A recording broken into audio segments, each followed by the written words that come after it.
Hi guys! It's 23, 24, 25 to 6. Pangatlong araw ko na ngayon dito sa Finland, guys. So, welcome to Finland. Ayan, nandito ako ngayon sa kapatid kong bunso. Anyway, since it's been 3 days na ako dito sa Finland, alam nyo ba? Nagkaroon ako ng sipon at saka ubo. Sobrang lamig. Ayan, ipapakita ko sa inyo kung ano ng oras ngayon dito. Bali, ang oras na ngayon dito ay 6:30 a.m. 6:30 p.m. Ayan. Ayan, 6:30 p.m. Tapos pupunta tayo dun sa labas. Titingnan natin yung ano. Tingnan nyo guys, 6:30 p.m. na dito. Magdi-dinner na kami. Tingnan nyo. Maliwanag pa din. So, ganito dito sa Finland. 6:30 na ng gabi. Maliwanag pa din. Ayan, ikutin natin yung ano.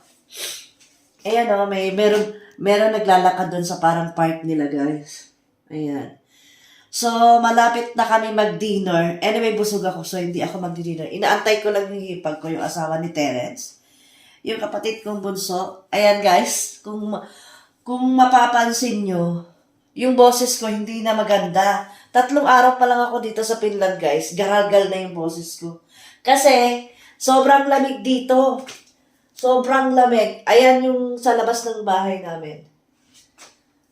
Bahay ng kapatid ko pala. Maraming puno. Ayan, makikita niyo yung puno. Ganyan lang. Oh. Napakatahimik dito, guys.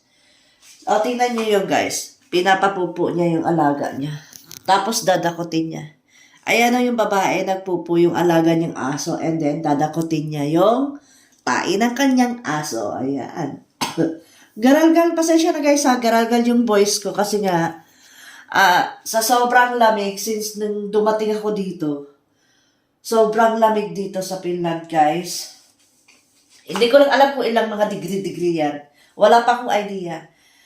So, para ako nabibingi, and yung boses ko nga, yun, sinisipon ako at parang ang katinang lalamunan ko. Ayan guys, mag-aalas 7 na dito. Tingnan nyo guys, tirik pa yung araw. Oh. Diba? Ganito dito sa Pinay. Nakikita nyo ba? Ayan, nakikita nyo ba? Diba? Ganda! Mga next week pa ako mag-i-start ng work kasi meron pa akong nilalakad na, ano yan? Kailangan ko pa magparehistro dito bilang OFW syempre at saka syempre yung ano, para hindi tayo mabigyan ng, hindi tayo mabawasan ng masyadong tax kapag nag-work na tayo. Ayan. Napakatahimik dito, guys. It's been my first time to come here in Finland. 2 na kapatid ko dito anyway. Ayan yung mga tao. Hi, hello lang. Hi, hello. Hi, hello, hello. Hi, hello. Ayan, guys. Medyo nagamit yung ano ko. Yung ano, ayan, sana guys, supportahan nyo ang aking vlog. Ayan.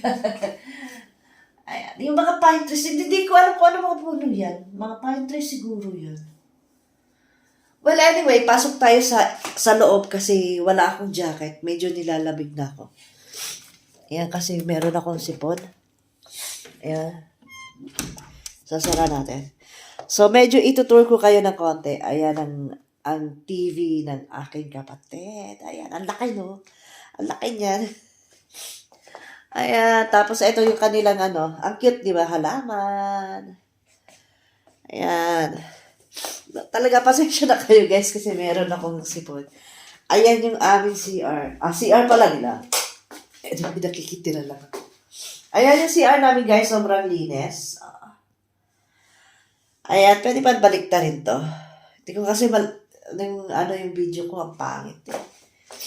Ayan, yung CR maganda. Patayin na muna natin. Ayan, dito tayo sa kusina.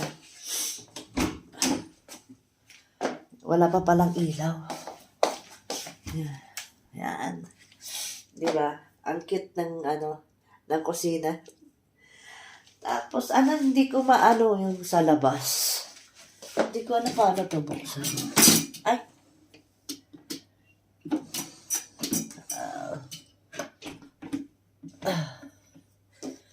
Ayan. Mag-aalas 7 na po dito, pero ano pa. Ayan guys, thank you so much guys. Sana supportahan nyo yung aking vlog. Ayan, so 3 araw pa lang ako dito sa Finland guys. Itutur ko kayo everyday. Ayan, sa Sabado meron kaming pupuntahan. Estonia. Ayan, itutur din ako ng kapatid ko. Magko-cross ship daw kami. So anyway guys, bye-bye muna ha. Bye-bye muna for ngayong vlog. Ayan. Patayin na natin yung ilaw para tipid sa kuryente. So, abangan nyo na lang guys ang vlog ko. See you next time!